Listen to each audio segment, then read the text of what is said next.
Salve, salve, meus queridos! E aí, segundo ano, tudo bem com vocês?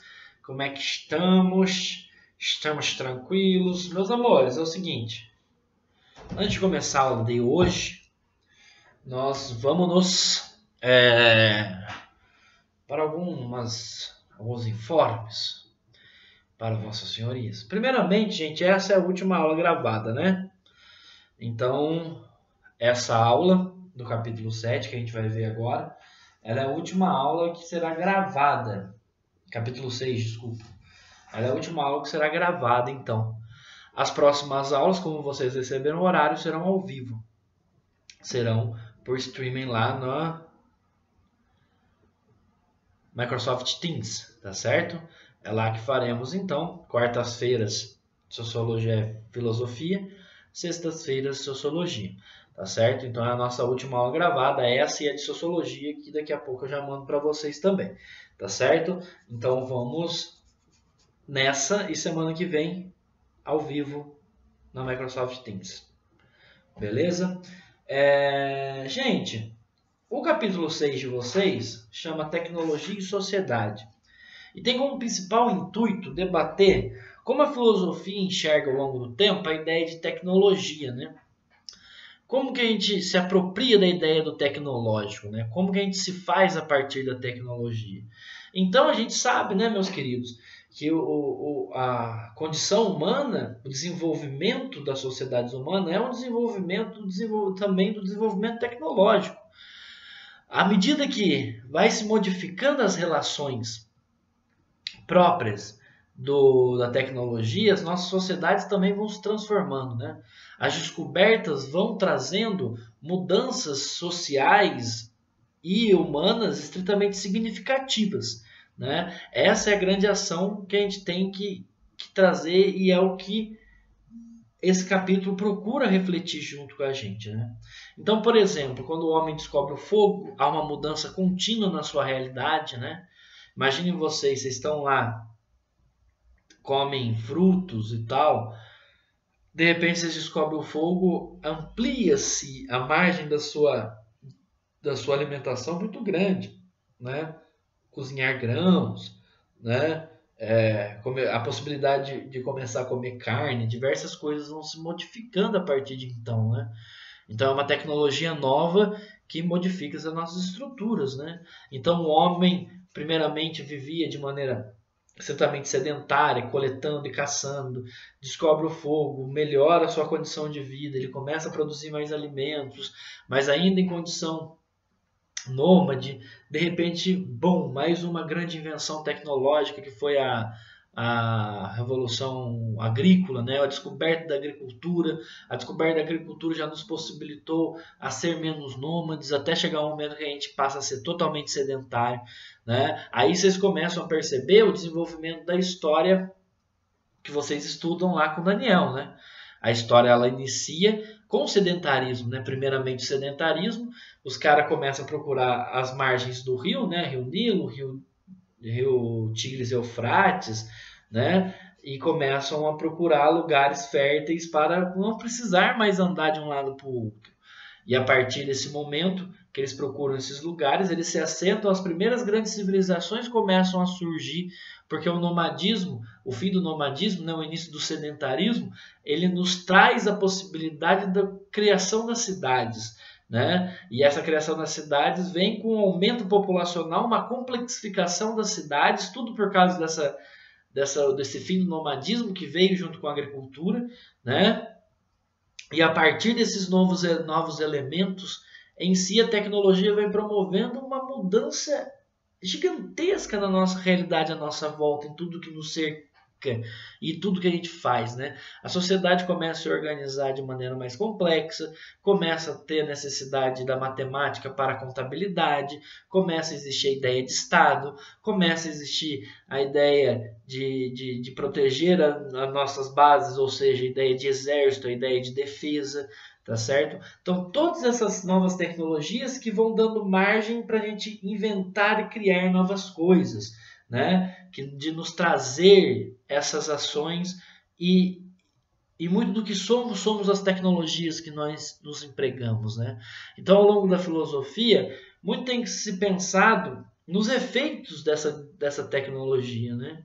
Então, por exemplo, como é que os gregos pensavam a relação do conhecimento? O conhecimento para os gregos era muito mais importante, por exemplo, o conhecimento teórico do que o prático, compreende? Olha como que eles achavam, diferentemente da nossa cultura, que a grande ação da busca do conhecimento estava muito mais no campo contemplativo, né, que a gente diz, ou seja, no campo abstrato do refletir o que é e como é, o que é em si, a origem, o porquê das coisas, né? O fenômeno em si, o que desencadeia daquilo nem é tão importante, sim a essência do processo, saca? Há uma interrupção dessa ideia a partir da modernidade, né? A modernidade cria um novo campo de ação para o conhecimento mais importante acaba sendo o conhecimento tecnológico no sentido de criar tecnologia, de criar um produto, de desenvolver tecnologia para nós usarmos, né? Então a ciência moderna ela vem com esse bojo, né? A partir do momento que o Francis Bacon, que é o primeiro teórico empirista, né? O primeiro a formular um método empirista, quando ele vem com as suas promulgações falando que, olha,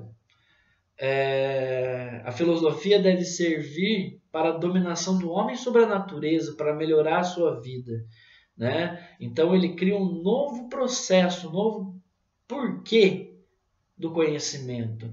O conhecimento serve para que nós dominemos a natureza.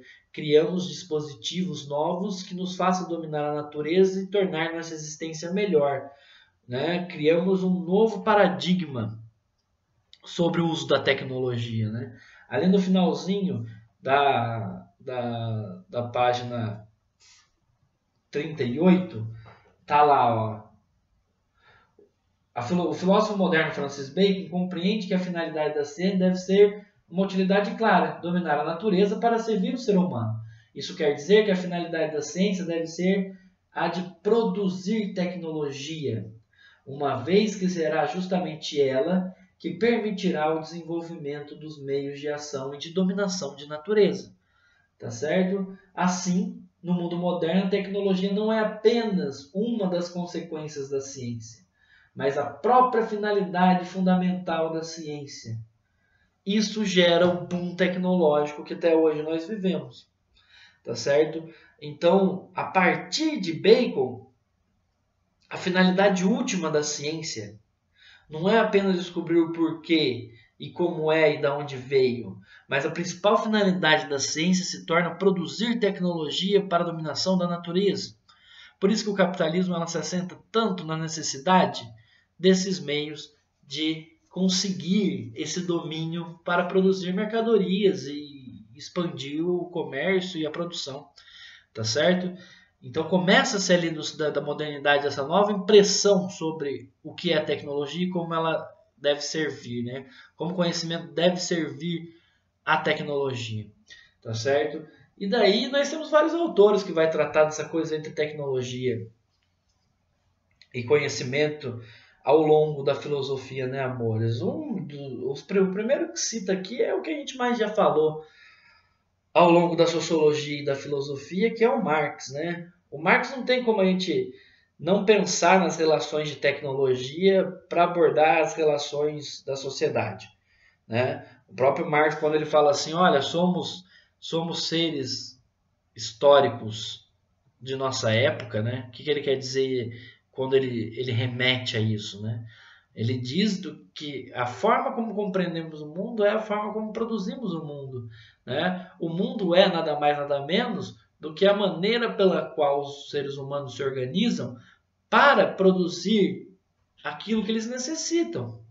Logo, né, o meio produtivo tecnológico, os meios de produção, as formas como produzimos a nossa realidade, nos definem enquanto ser.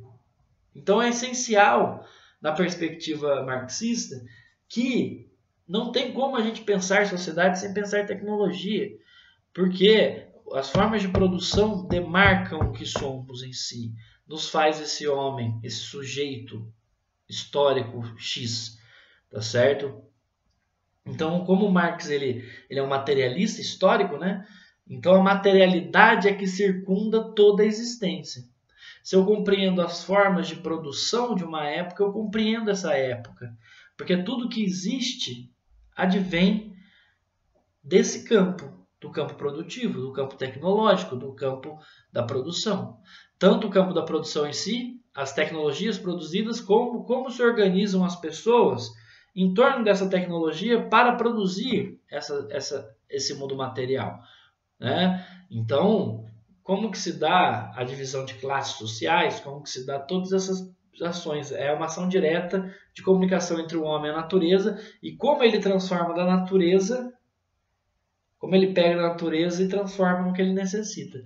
Esse intermédio, natureza, forma de produção, é a maneira pela qual o Marx nos traz essa reflexão importante, tá certo? Então, Marx é o primeiro. Outros que vêm falar muito sobre a tecnologia, né, e a influência da tecnologia sobre nós, são chamados frankfurtianos.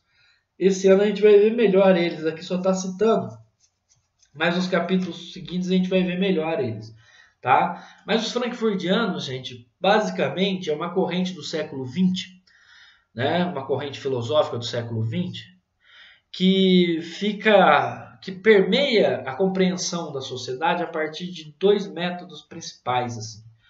Tanto a psicanálise freudiana como o marxismo, como o materialismo histórico. Ele intermedia essas duas porções de compreensão da realidade, e eles vão fazer uma longa e extensa crítica, principalmente às ferramentas tecnológicas do século XX. Eles são muito críticos, dizendo que essas tecnologias atuais, que eles chamam de uma cultura de massa, uma indústria da cultura, eles levam a uma maior alienação e controle por parte das classes dominantes sobre as classes dominadas. Então ele cria uma certa forma de agir que nos aliena e nos faz ser passivos perante a dominação. Nós não percebemos mais que somos explorados e vivemos num certo comodismo no uso dessas tecnologias, saca? Então, por exemplo, eles falam muito de um conceito que é a indústria cultural. O que eles estão querendo dizer com isso, amores? Chegou um momento histórico do século XIX para o XX que o capitalismo ele conseguiu trazer para o entretenimento e para a cultura um aspecto de produção massificada igual outras coisas comuns, como uma caneca, como um microfone, como tudo isso daqui, né? Porque vocês pensam bem comigo. Até o século XIX, se você quisesse consumir cultura, você tinha que ver ao vivo alguém fazendo cultura. Ou você tinha que fazer cultura. Não existia rádio, não existia TV, não existia cinema, não existia disco para ouvir música. Para você ouvir música, você tinha que fazer música ou ouvir alguém na sua frente cantando. Para você assistir alguma coisa, você tinha que ir numa peça de teatro, você tinha que ver as pessoas na sua frente fazendo. Você tinha que ir num concerto de música, você tinha que... Tudo era artesanal ainda, o processo da cultura até o século XIX. É no final do século XIX, começo do século XX, que criam novas relações onde a cultura passa a ser amassificada, passa a ser feita serialmente, para todos consumirem ao mesmo tempo. O cinema surge, surge o rádio, surge as vitrolas, né? As vitrolinhas com disco. Na época os discos eram os mais grossos ainda, para você ouvir música dentro de casa, coisa que não existia. E daí então eles falam que essa nova indústria que cria essas novas relações massificadas de cultura, qual a influência disso na vida social? Eles perguntam. Daí Adorno e Horkheimer são os primeiros a trazer uma reflexão, e a reflexão é extremamente pessimista. Ele diz que a indústria cultural em si, ela eleva o ser humano numa bestialidade, porque ela tira todo o conteúdo crítico de reflexão que a arte traz, né? E permanece apenas o entretenimento, né? Então não se faz mais uma reflexão quando você escuta um som. Não se faz mais uma reflexão. Você só está se entretendo, só se divertindo. Então a gente fica cada vez mais burro, mas ele emburrece a gente, na opinião do Adorno do Horkheimer, né? Vocês pensam só, se a gente pegar lá o sertanejo raiz e o sertanejo universitário, a gente percebe muito do que eles estão falando. Você percebe que o sertanejo raiz, ele tem um ponto, apesar de o sertanejo raiz ainda, enfim, nem vamos entrar em pormenores que é só estar citando, depois a gente vê melhor isso daí. Mas vocês veem, o sertanejo raiz, existe todo um lugar onde o caipira conta de si mesmo, né? Então o caipira está falando o que é um amor para o caipira, o que é viver no campo para o caipira, como é a relação do caipira com o patrão, como é toda uma questão que desenvolve uma reflexão sobre o modo de ser humano. Quando você ouve Tião Carreiro Pardinho, Milionário José Rico, quando você ouve já a indústria cultural, o sertanejo atual que vocês adoram, vocês percebem que isso acabou. A estética pode continuar parecida, só que no conteúdo da coisa só fala de mulher, de cachaça, de namoro, de dor de corno. Não tem mais nenhuma reflexão do homem do campo sobre si. Esvazia-se, é isso que eles remetem. Então, para eles, a tecnologia é algo negativo. Eles têm uma crítica efusiva sobre a questão da indústria cultural, dizendo que essa indústria cultural ela ajuda no processo de dominação de uma classe dominante para uma classe dominada, tá certo? A gente se torna mais passivos a essa dominação, beleza? E por fim o Pierre Levy, que faz uma reflexão mais otimista, né? O Pierre Levy ele já nos traz uma reflexão sobre o mundo atual, né? O mundo agora, o cybermundo, né? Então ele levanta pontos positivos, né? Ele mostra como a relação da tecnologia no mundo atual, ela consegue trazer uma maior democratização do acesso às coisas, ele acredita. Então existe uma cumplicidade no fazer, né? Então hoje eu desenvolvo um software aqui e está aberto a minha criptografia para outro continuar ele lá na Rússia. Então ele abre um leque de produção mais colaborativo, segundo o Levy, tá certo? Que leva uma acessibilidade à internet, acho que principalmente, uma maior acessibilidade dos meios de circulação do conhecimento. Ele democratiza isso, diz o Levy. Só que ele não é totalmente acrítico sobre a tecnologia, falando que só é uma coisa bela, não.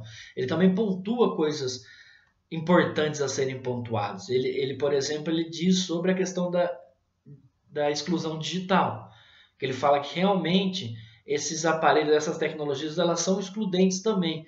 Porque à medida que elas vão aparecendo, quando elas estão top de linha, elas têm acesso a pouquíssimas pessoas, né? Então há uma exclusão realmente de quem tem acesso a essa tecnologia para poder ter acesso às outras coisas que ela proporciona. Então ele fala sobre a exclusão digital, tá certo? Ele fala, por exemplo, da questão das fake news, como esse ambiente colaborativo que a internet se torna, que é positivo em determinados pontos, como isso também traz a possibilidade da criação de determinadas informações falsas ou com problemas sérios de estrutura na busca dessa verdade e como ela dissemina muita informação também errônea.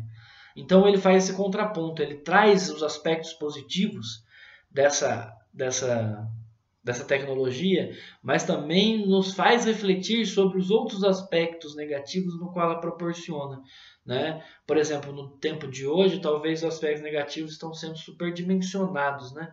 A gente percebe que tem feito um estrago grande as fake news, tem feito estrago grande a não inclusão social e tal, né? Então ele faz essas ponderações desses dois campos. Praticamente, meus amores, é isso que o capítulo vai debater. Então eu peço para vocês, para fazerem até sexta-feira que vem, né, um resumo desse capítulo e as atividades da página 40 e 41. Beleza, amores? Vou passar no Delta isso certinho. Tá certo? Mas é isso mesmo. Então semana que vem é ao vivo, viu, gente? E vai ter presença, hein, galera? Se liguem. Tá certo? Um beijão para vocês, amo todos. Que Deus os abençoe.